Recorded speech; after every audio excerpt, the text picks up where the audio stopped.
Right. Imagine you are Keir Starmer, and you are already barely clinging to power by your fingernails, already drowning in scandal after scandal, already watching your authority evaporate like morning mist, and then you discover that your own Deputy Prime Minister, Angela Rayner, the person who is supposed to be your loyal second-in-command, has gone behind your back and struck a massive political deal with Andy Burnham, the mayor of Greater Manchester and one of your most vocal internal critics.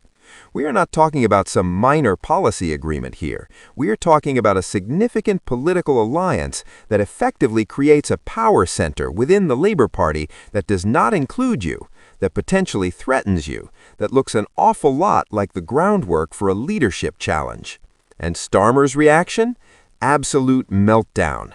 We are talking about shouting matches in Downing Street, furious phone calls, threats, recriminations, the whole spectacular display of a prime minister who has completely lost control of his own government and his own party. This is not just internal Labour politics anymore. This is the endgame of Starmer's premiership playing out in real time, with his deputy and one of Labour's most popular regional figures essentially signaling that they are preparing for life after Keir.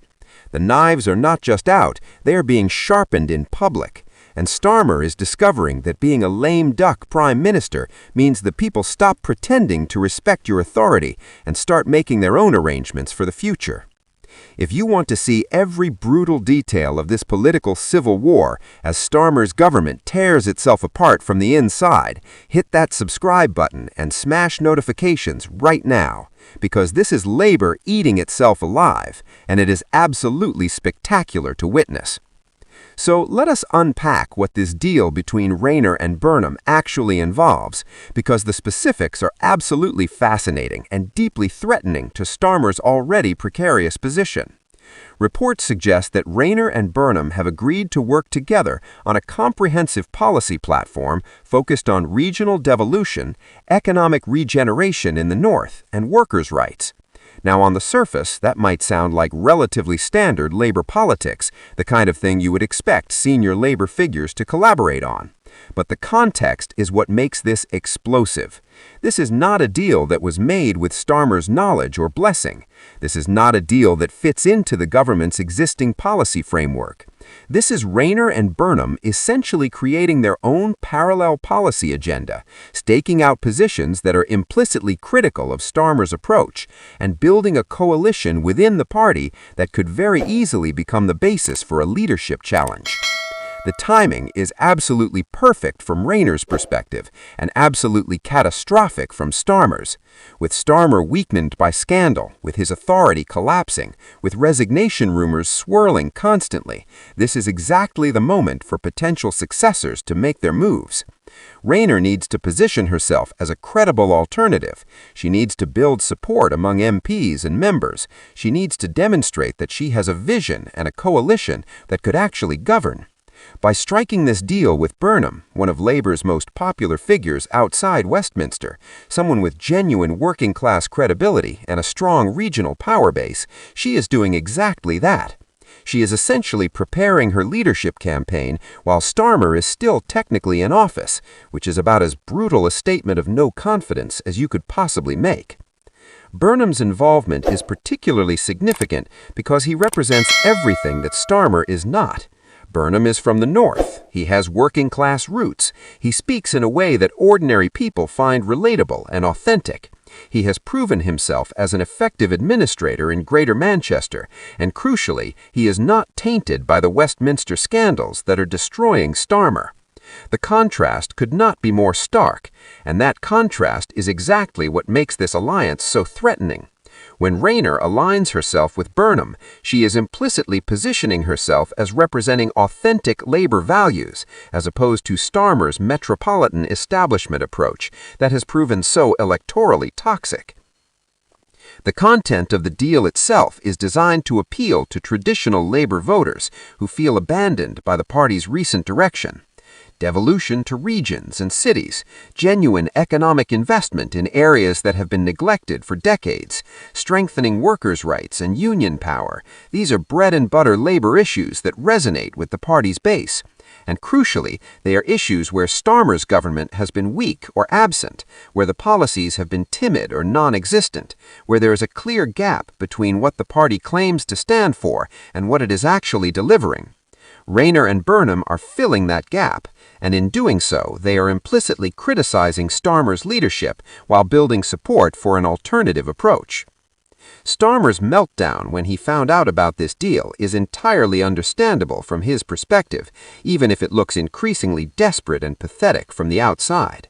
Your deputy going behind your back to make major policy agreements with potential leadership rivals is about as clear a signal of disloyalty as you can get in politics. It is essentially Rayner saying she doesn't need Starmer's permission or approval, that she is operating independently, that she is building her own political brand separate from and implicitly opposed to his. For a prime minister who is already struggling with authority and control, this is devastating. It demonstrates to everyone watching that he can't even count on the loyalty of his own deputy, let alone the wider party. The shouting matches that reportedly erupted when Starmer confronted Rayner about this are absolutely delicious to contemplate. You can imagine the scene, Starmer demanding to know what she thought she was doing, Rayner probably not backing down an inch and defending her right to engage with party colleagues on policy matters, the conversation deteriorating into accusations of betrayal and counter-accusations of failed leadership. These are not the kind of interactions that happen in functional governments led by secure prime ministers. These are the death throes of a failing administration where personal relationships have completely broken down and nobody is even pretending to maintain unity anymore. The threat that this Rayner-Burnham alliance poses to Starmer goes beyond just the immediate political positioning. It represents the crystallization of an alternative power center within Labour that could very rapidly become the nucleus of a leadership challenge. If Rayner decides to move against Starmer, she now has a significant ally in Burnham, who brings his own supporters, his own network, his own credibility. Together, they represent a formidable force that could potentially unite different wings of the party behind a challenge. The traditional left would be attracted by the emphasis on workers' rights and economic intervention. The regional MPs would support the devolution agenda. The pragmatists would see them as more electable than Starmer has proven to be. It's a coalition that could actually work. Burnham's involvement is particularly interesting because he has long been seen as a potential Labour leader himself. He ran for the leadership in 2015 and came second to Jeremy Corbyn. He has maintained a high profile and significant support within the party, and crucially, he has stayed outside Westminster, avoiding the taint of parliamentary games while building a genuine record of achievement in Manchester. By allying with Rayner rather than challenging her, he positions himself as kingmaker rather than king, which might actually be the smarter play.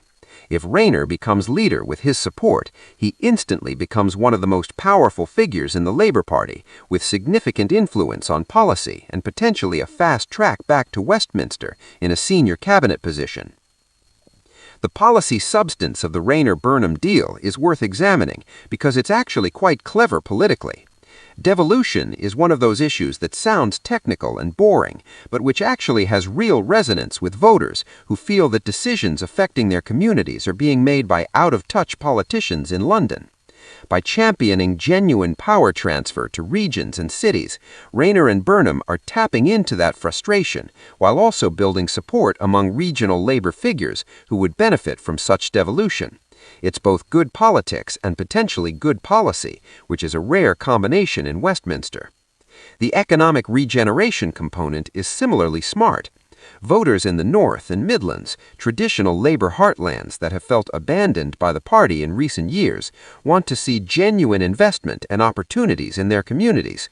By making this a centerpiece of their alliance, Rayner and Burnham are speaking directly to these voters and offering something tangible rather than vague promises.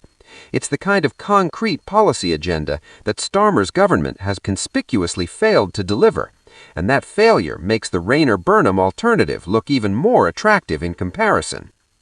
The workers' rights element is red meat for the Labour base and the unions, who have increasingly felt that Starmer is too concerned with appealing to business and not concerned enough with protecting workers. By emphasizing this issue, Rayner and Burnham are reconnecting with core labor values and constituencies that feel neglected. And it's a subtle rebuke to Starmer's approach of trying to appear business-friendly at the expense of traditional labor priorities. The reaction within the Parliamentary Labour Party to this deal has been fascinating to watch. Some MPs, particularly those from northern and regional seats, have been openly supportive, seeing it as exactly the kind of leadership and policy vision the party needs. Others, particularly loyal to Starmer, have been critical, seeing it as divisive and disloyal at a time when the party should be unified. But the most telling reaction is from the significant number of MPs who are staying quiet,